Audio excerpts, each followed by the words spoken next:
достар, қалай жағдайларыңыз? Жаңа бір күшті эфирге шығып, күшті болып сөйлеп жатқан едім. Телефоным заряд өліп қалды, ол да бір сынақ шығар. Енді былай қысқа күшті бір айта салайын, шөтке қылып. Мен өзімнің алдыңғы жолы кішкентай Нұргүлді айтқан болатым. Енді бұл жолы мен өмірде піскен, көрген, білген нәрсемді айтқым келіп тұр. Мен қара жұмысқа шындап келгенде пісірді мен әке-шешем қара жұмысқа бітеп пістік. Кішкентайымыздан біз тірнектеп ақша табуды үйрендік. Аллаға шүкір, адал жолмен бірақ. Небір адамдар бар ғой, қазіргі таңда оңай ақша тапқысы келіп тұрады. Мысалы, не дейді, анандай машиник сияқты оңай жолдармен біреу табады. Біреулер әлем деген нелерге 100 000 теңге салсаң 10 миллион қылып шығарып аламын дейтін адамдар көп. Мысалы, ондай емеспіз, Аллаға шүкір. Өз немізбен тірнектеп былай жұмыс жасап, адал жолмен 5 мың тапсақ та, 3 мың тапсақ та, 5 теңге тапсақ та, адал жолмен табуды үйретті бізге. Адал жолмен табуды үйретті. Мен кішкентайымнан активистка, позитивный адам болған, өмірге деген құштарлығым өте жоғары, биік болған, ұмтылғыш болған. Әр нәрсені көру, білу, білмегенімді сұрау мен үшін андай не емес етін, таныстық емес етін. Білмегенімді сұрайтын, апай мынау не болады, мынандай. Одан кейін мен өзім үлкен кісілермен сөйлескен жақсы көремін. Мысалы, өмірімде оқыттары көп қой олардың. Мен өзім сондай нәрсені жақсы көретінмін. Көп сөйлескен, ұнататын қой дедім. Мысалы, олар уже қанша жылдық опыты бар, қанша жылдық тәжірибесі бар, олар не дейді, көргендері көп. Мен сондай адамдармен көп сөйлескен жақсы көретінмін. Апай, ағайлардың қасында қарап, андай қылып қызығатын, осындай болсам екен, ата-апа болсам екен, мен үлкен, есеюді қатты көп қалайтынмын. Үлкен болып өссем екен тезірек, үлкен болсам анаған жетем, ата-анама әперемін деп сөйтіп ұмтылатынмын мен. Біздің кішкентайымнан өте бауырмал, андай нет. Бауырларыма, папамның інісінің балдары үйіміздің қасында тұрады. Енді бір мектепке барамыз ғой бәріміз. Сол уақытта қой балам, сол бауырларыма тисе, ағама тисе, бәрін ұратын едім, мен қырып жүріп. Одан кейін мектепте активистка болдым. Одан кейін активистка болдым. Одан кейін мектепте не дейді, позитивный болып, күліп ойнап жүретінмін. Сол жағынан мен көп апайлар жақсы көретінмін. Нұргүл жақсы, мынау мен көп нәрседен не дейді, ақшаның жоқшылығы шығар, тапшылығы шығар, қатыса алмай қалатын, болмай қалатын. Сөйтіп содан кейін неге қатыстырмайсың деп мамам дұрысатын. Сөйтіп содан кейін мамам білмеймін, енді ол уақыттарда былай таласу да болмаған шығар біз үшін. Орын алып десе, вау, күшті деп соның орнына қуана білетін адам болған. Мен өзім бірінші классымыздан билегенбіз, біз 3 қыз болып. Соның өзін, мысалы, мектептегі апайларымыз әлі күнге айтады ғой. Сөйтіп бірінші Ақмаржанға билеп шыққан қыздар осы деп ше бізді. Енді ол да талант қой. Билей алатын адам билейді, билей алмайтын адам оны да істей алмайды, мысалы, шындап келгенде. Одан кейін мен жаттау өлеңдерді күшті айтатын, мәнерлеп оқығанды жақсы көретінмін мен өзім. Одан кейін, мысалы, 5-6 класс біз действительно ерте жетілдік, есейдік та, ерте есейдік. Ағамыз екеуміз біз 5 классымыздан бастап, сол 5-6 классымыздан бастап тарбысқа шыққанбыз. Қыстың күні оны неге қалтаға салады. Одан кейін март, апрель айларынан уже неге отырғызады, огородқа отырғызады. Соған шығып ақша істейтінбіз. Ол кезде алатынбыз бір 2-2,5 теңге, соны біз ақша көретінбіз, ақша жинайтынбыз, бүйтіп жинап.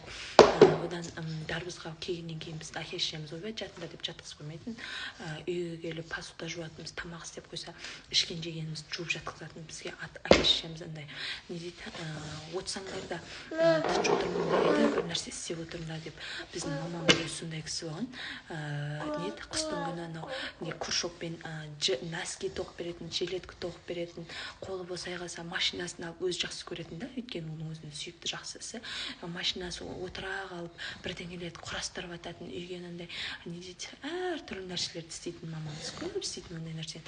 Жоқтан бар ететін. Біздің енді бір папамыз ғана істеген ғой жұмыста.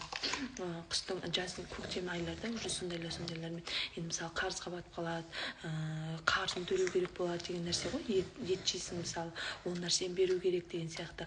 Мысалы біздің міндетіміз болмаған, бірақ сонда да біз әке-шешемізге көмектесетін едік. Одан қала берсе біздің көктем басталса жаңбыр жауады. Жаңбыр жауғаннан кейін шөп шығады ғой. Шөптің біртіндеп жобалатын біздің ауламызда бір ауламызда да осы үйіміздің ауласында бір 10 гектар жерде бар десем өтірік айтпайын, сондай болатын. Соның шөбін жұлып ағамыз екеуміз, одан қала берсе ағамыз екеуміз енді даланы сыпыртатын. Біздің даламызда бір нәрсе болмайтын. Күзде әсіресе талдар жапырақ түскен кезде ойбай вообще сыпыртады бізге. Еще даланың үйіміздің ауласын ғана сыпырып қоймыз, оның жан-жағын да сыпыртатын бізге. Сол нәрсенің бәрін істейтін едік. Одан қала берсе бізге тезек жинатқызатын, тезек істейтін біз. Ажеміз кішкентай кезімізде біз тезек істейміз, әлі есімде андай сиырдың несі бар ғой, малағын әкеліп істеп мынандай неге домалақ қылып шапеттеп ше, сарайға жинайтынбыз. Ол бізге қызық. Еще арасында ойын баласымыз, ойынға кетіп қаламыз, ұрсамыз, таласамыз, қырылсамыз, ойынға барамыз. Бірақ футбол десе футбол ауылда, не дейді, волейбол десе волейбол қалмайтынбыз. Әйтеуір бір нәрселерді істеп жатамыз, ойнап жатамыз. Оның арасында осы үйдің тірліктерін істейтінбіз біз. Шындап келгенде өскенше осы 10-11 классқа деп өзім селтеңдеп ары-бері скалатымен ойнап, капронға өткенмен ойнап, сондай қыз болған. Өзім мысалы ойбай, мен өстім екен деп мамам ұрсатын, бір жерін неғылмай тыныш отырсай деп маған қойшы деп мен кет қала беретін. Сөйтіп қыздар болып көшеде ойнайтынбыз, волейбол ойнайтынбыз, анау ойнайтынбыз, мынау ойнайтынбыз. Еще арасында ұрсып қаламыз, қырылып қаламыз, бірақ сонда да барасың ғой, ойын баласының бәрібір. Оның арасында мамамыз ойынға кетіп қалсаң, айтпай кетіп қалсаң, ал саған керек деп жазалап үйді жинатқызып қоятын. Үйді мысалы мамамыздың көңілінен шықпай ма, үйді шашып тастайтын, айтып жинайтынбыз біз. Ағам мысалы мен үй сыпырсам, ағама пол жуу дейтін. Нұргүл мысалы посуда жуып жатса, сен мысалы нан ашылып тұр ма, нанды жап деп ағамызға екеумізді андай мынау баланың жұмысы, мынау қыздың жұмысы деп үйретпеген. Анау әкеміз орманнан не әкелетін, тоғайдан отын әкелетін, отынды ағамыз екеуміз жарғызатын. Ағам анау несін былай шауады, оған мен шамамен шарпысын жинатқызатын, астына тұтандырғанға күшті болады деп. Еще оны жіппен байлап, буып, әдемілеп бәрін былай тап-таза қылып қойып қоятын еді ғой, ағамыз екеуміз үйреткен. Оның бәрі тәрбиенің арқасында ғой. Мысалы тәрбие беріп ондай нәрсе үйретпесе, мысалы бізде тәләлә болып жүретін еді. Мысалы әлі күнге дейін бір отбасын меңгере алмай, бір еткісін игере алмай, мысалы да одан қала берсе мен білмеймін, қорықпаймын ба, енді ол уақыттар тыныш болған ба, базарға жіберетін мен мамам. Базарға барып, мына списоктерді алып кел дейтін. Бірінші барып жүрген кездері әпшеме айтатын, әпшем базарда істейтін. Сол әперіп жіберетін. Кейін мен өзім үйрендім, ақша қолыма ұстатады, еще ақшаны ұстатып, ақшасын артылдырып әкеліп беретін. Мамам күлетін, сен қаяқтан не қылдың, қаяқтан тауып аласың деп.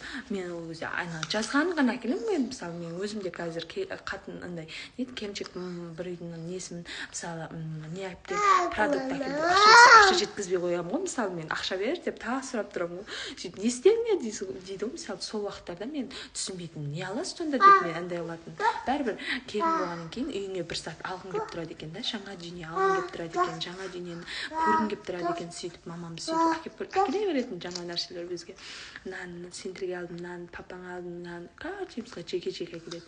Сіздің ақшаңыз содан жетпейді ғой деп біз күлетінбіз. Одан жаз бастаса біз нағашылардың ауылына кетіп қалатынбыз. Ағамыз екеуміз нағашылардың ауылында жүргенбіз. Нағашылардың ауылына жаз бойы жұмыс істейміз. Анау мынандай қысы бойы қой жатады ғой, тапталады ғой сол уақыттарда. Көң ғой ол, көң. Сол көңдерді аударамыз. Ол еще астын бәрі су болады. Оны кепкенше 10-15 күн күтеміз. Оның аралығында анау қойлар жатады енді қойда болған, сиырда болған. Мысалы ол уақытта жеңгем болмаған, ол уақытта әжемізге көмектесетінбіз, сиыр сауатынбыз, нағашыларым әжемізге көмектесеміз деп көбі пісетін нағашыларымыз, біз шамамыз ол кезде келмейді да көп нәрсеге, соған тіртінектеп істейтінбіз. Бірақ одан кейін ой сендер күштісіңдер десе бізді мақтап қойса ал кетесің ғой. Мысалы бір күнде бір сарайды қиыға толтыра салатын кездеріміз де болған. Әжеміз істейтін кезде ал ана қиды илейміз, қиларды илеп былай қарай әкелеміз, оның бәрі жұмыс қой енді. Мысалы одан обедте бір сағат 2 сағат демалып алатынбыз, қайтадан сөйтіп істейтінбіз. Істеткен ғой енді оның барлығын. Не дейді, ойбай мен королева болып бүйтіп өстім деп айтпаймын. Мысалы мен қара жұмысқа әбден пістім, ақшаның көзін қалай жұмыс істеу керегін барлығын былай көрген адаммын да. Сол тарапынан өзімді айтып тұрмын. Мен ешкімді айтпаймын, өзімді айтамын. Өйткені мен өзім басымнан біраз нәрсе 24 жас болса да, мысалы не дейді, көргеніміз әжептәуір негізі кішкентайымыздан ақшаны былай ұстауды үйрендік, одан қара жұмысқа вообще былай пістік. Қара жұмысқа әбден пісірген. Еще нағашыларымыз бізге қой берем болмаса киімдеріне ақша берем десе, ал ағамыз екеуміз андай қылатын еді ғой, маған ақша береді, саған қой береді деген сияқты. Бірақ атамыз жылда 2 қоз беретін бізге. Енді ол ағам санайтын еще соны. Менде бір жыл мынандай болса, келесі жыл мынандай болады деп. Сөйтіп енді оның бәрі өсті. Өлетіндері бар арасында, мал болғаннан кейін болады ғой. Бірақ көбісін маған жұмсады. Ол тапқан неміздің көбісін маған жұмсады. Сол уақыттарда уже біз ақшаны, андай не дейді, дүниені, мысалы білген адамбызды, ағамды санап, ағамызды еще қойға барып келеді ағамыз. Кейін уже намазға жығылды ағам. 11-ші класстарда намазға жығылды, намазды оқитын, тастамай оқитын. Қазір де оқиды, Аллаға шүкір. Келте кисек ұрсатын, ұзын кисін, анау-мынау деген сияқты сөйлейтін. Сөйтіп мамам ұрсатын, киіп алсын, ертең бай кигізбейді оған деген сияқты. Жоқ, өйтіп жүрмесін деп сөйтіп айтатын. Әбден пістік қара жұмысқа. Не дейді, адам тірліктен өлмейді деген рас екен ғой. Өлмедік, барлығын көрдік. Мамамыз тапаған анандай пәтір нан жабатын, оны да пісірткен бізге. Пісірмесе де қасында қарап тұрасың, отын жағып тұрасың. Далаға сүт пісіретінбіз. Бізде енді основном мал болмады, көп болмады бізде. 1-2 жылдардай болды. Одан мамамыз оған астынан сиырын сауады, отын жағып тұрасың, сүтті пісіреді, одан кейін айран пісіреді, оның қаймағын алады деген сияқты. Соның өзінде құрт пісіреді, арасында құрт істейді. Сондай нәрсе. Мен таза ауылдың қызымын, мойындаймын. Действительно ауылдың қызымын, ауылдан шыққан қызбын. Ауылдың барлық тірлігін көргенмін. Піскенмін, былай піскен. Енді қазір шығар королева, ой жаңа үйде газбен. Мен осы былтырғы күніме дейін мен отты көріп өскен адам. Отта тамақ істейтін, отта шайымыз қайнайтын, қыстың күні көмір, қи, тезек, сондай нәрсе көріп өскен адам. Былтырған, биыл ғана шығар газ қосып бүйтіп отқан болмаса, мен биыл да от жағатын адам еді негізінде. Аллаға шүкір, бірақ оның бәрі жайлап болып жатыр. Алдағы уақыттарда күшті қызықтарымен бөлісетін болам. Мен қазіргі қара жұмысқа піскенім туралы былайынша айтып бердім сіздерге өмірлік сабақ болсын. Білмегендеріңіз болса біліп жүріңіздер деген мақсатта мен айтып жатырмын. Эфир ұйымдастырамын деп біраздан бері айтып жүрмін, бірақ мен 1-ақ рет шықтым, одан кейін уақытым болмай кетті. Жұмысқа шығып жүрдім, оның арасында бала-шағам ауырды, одан өзім ауырдым, жаман болдым өзім андай. Әлі күнге дейін былай бет қалам, бірақ сәл енді не қылып жатырмын ғой, реттеліп жатырмын. Витаминдер ішіп күшті болып қазір жақсы болып жүрміз. Жақсы болыңыздар, аман болыңыздар, сау болыңыздар, пайдаларыңызға жарасын деген ниеттемін. Ақшаны адал жолмен таба білудің өзі бір бақыт, арам жолмен табудың өзін айтпай қояйыншы. Арам жол дегенмен вообще өзім қарсы адаммын. Негізі мен өзім айтамын, жолдасыма да айтамын, 1 теңге тапсақ та бала-шағамызға адал ақша берейікші, адалынан жегіші. Біз сондайға үйренгенбіз. Әкеміз қара жұмыс әбден құрылыс саласында 50 жыл болды құрылыс саласында жүрген. Құрылыстың барлығын түрін біледі. Аллаға шүкір, бірақ бізге адал тамақ, адал ас беріп үйретті да бізге ол нәрсе. Арам жолмен ойбай көп қой, мысалы арам жолмен біреудің мысалы бір нәрсетін ұрлап темірін сатса да, мысалы пәленбай мың ақша болса мен тауып келін деп шіреніп жатқан еркектер көп қазір не дейді, еркектердің өзі шындап келгенде қатындардан асып тұр ғой қазір. Сәл бір нәрсеге қол үйретіп қалса ғой, мен істеймін деп шіренетін еркектер болады. Бірақ Аллаға шүкір, менің әкем ешқашан шіренбеген. Біз анамыздан действительно қорқатынбыз. Анамыз бізді бүйтіп өсірген.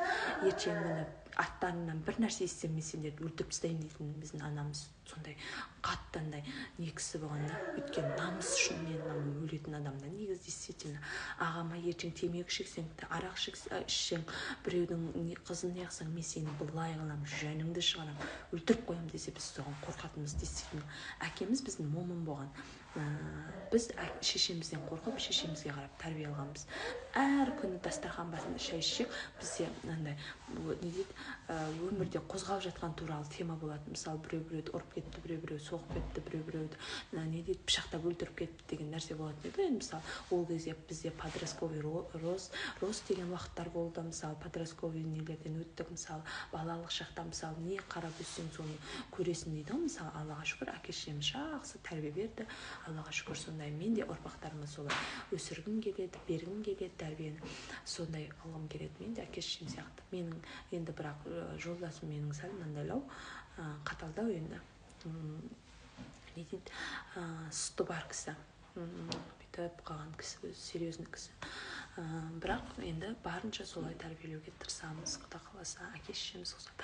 Енді біздің бала шағамыз қара жұмысқа бүйтіп егілейін деп тұрған жоқ. Мысалы, ол уақыттарда бізде болды, солай болу керек болды. Өмірдің өзі бізге солай үйретті да ол нәрсе. Мысалы, мен оны үйренбегенімде қазір ойбай, анау-мынау деп отыратын. Бірақ мен не дейді, бірінші үйлерін таза тұрсын дейтін анамыз. Ана полы өтірік жуылды ма, қайтадан жуғызатын. Ана үй өтірік сыпырылды ма, қайтадан жинатқызатын. Ана полка дұрыс жиналмады ма, киімдерін мән шартсетін қайтып жинатқызатын. Бізге ол өмірлік сабақ болды сату. Біз қазір тап-тина пак шагым істеп тастаймыз. Өйткені біз білеміз ол нәрсені. Мысалы, оны біреудің үйіне барып, сені енді мысалы әкеге қарап, ұл өсер, шешеге қарап, қыз өсер дейді. Мысалы, біз де бір әулеттің келіні болып отырмыз. Мысалы, менің газым өстіп постоянно таза тұрады. Өйткені мен анам сол нәрсені сөйтеді.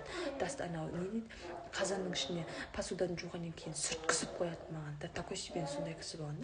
Мысалы, мен оны өмір бақи істеп үйрендім. Уже маған автоматым, уже мына миыма сіңіп кеткен. Мысалы, сіздер азанда тұрған кезде, мысалы, немен тістеріңіз жуасыздар ғой, ваннаға барасыз, далаға шығып кетеді, одан кейін тісіңіз жуып, бетіңіз жуасыз. Мысалы, уже сол сияқты маған да автоматтарландырылып кеткен. Үйім таза тұру керек, полым таза тұру керек, далам таза тұру керек, кухнямда газымның үсті таза тұру керек, қазанның ішінде су тұрмау керек деген сияқты. Мысалы, мен оның барлығы уже менің миыма автоматын болып кеткен. Өйткені маған өмірлік азық болып, анамыз миымызға бүйтіп құйған. Әрбір нәрсені саналарымен істеңдер, саналарымен деп бізге сөйтіп үйрететін. Мына миыңда бірдеңе жоқ болса, сен уже өмірде не дейді, жоқ адам есебісің деп айтатын бізге.